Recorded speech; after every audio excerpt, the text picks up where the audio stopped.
Si je vous dis roman épistolaire, ça vous fait remonter des images de cours de français et d'épreuves du bac, non? Rien qui sonne vraiment réjouissant au premier abord. Et pourtant, il s'agit là d'un des exercices les plus périlleux, et même les plus fun, de la littérature. Je m'explique. Il s'agit de faire comprendre ce qui se passe tout en utilisant uniquement le point de vue, biaisé donc, d'un personnage à chaque fois. Et encore ce qu'il veut bien en dire. C'est l'occasion de s'adonner à des jeux littéraires assez astucieux. Pas question de se laisser juste en vue ici, mais plutôt de faire voir, dans tous les sens possibles du terme, tout en mêlant parfois réalité et fiction. La preuve en quelques exemples. Alors, commençons par le commencement.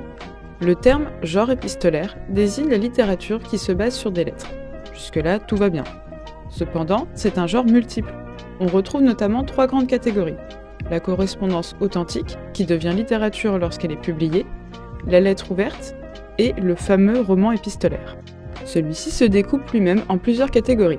Il peut être polyphonique ou monodique, c'est-à-dire qu'il contient la voix de plusieurs ou d'un seul locuteur.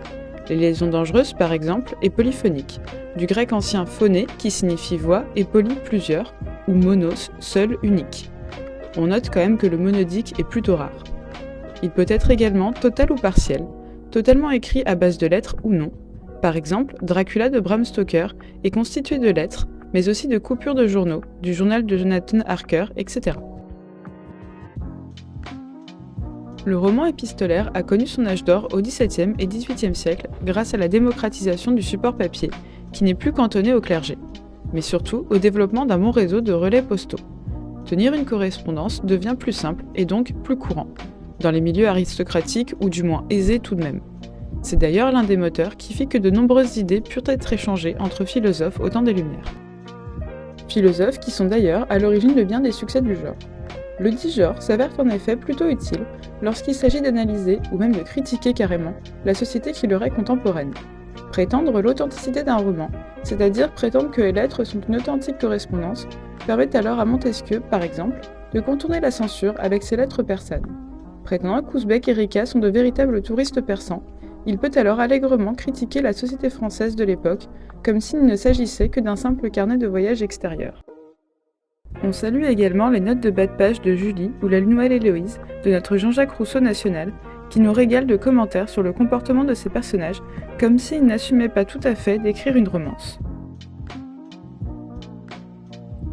Est-il réellement nécessaire de commenter ici l'un des piliers du roman épistolaire, voire même de la littérature en général ?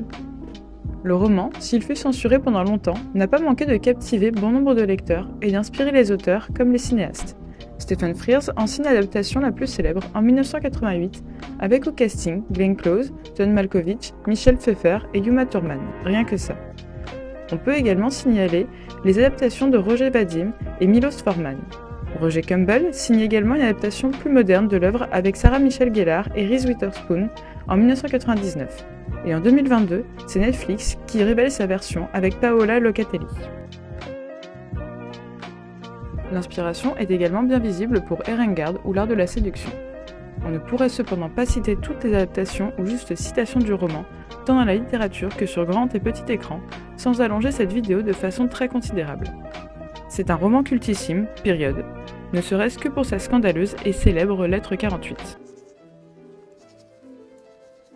My dear Madame de Tourvel, I have just come. Don't move, I said. To my desk.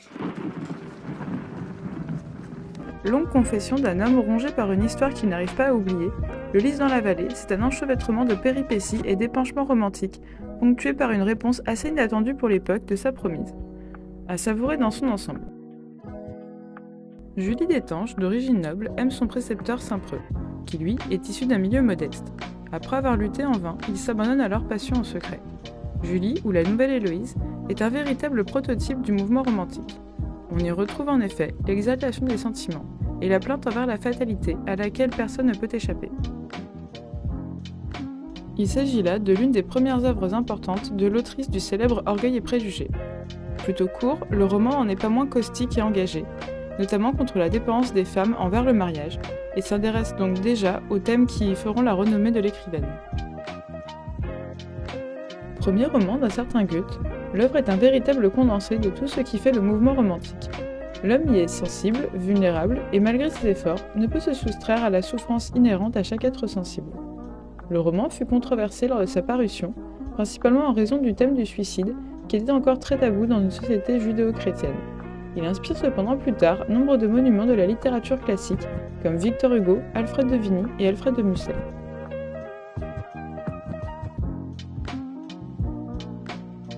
Le roman épistolaire, c'est donc beaucoup plus qu'un sujet de bac. Jeu littéraire, critique de la société et de ses travers, blague grivoise, le genre est l'un des plus ludiques de la littérature.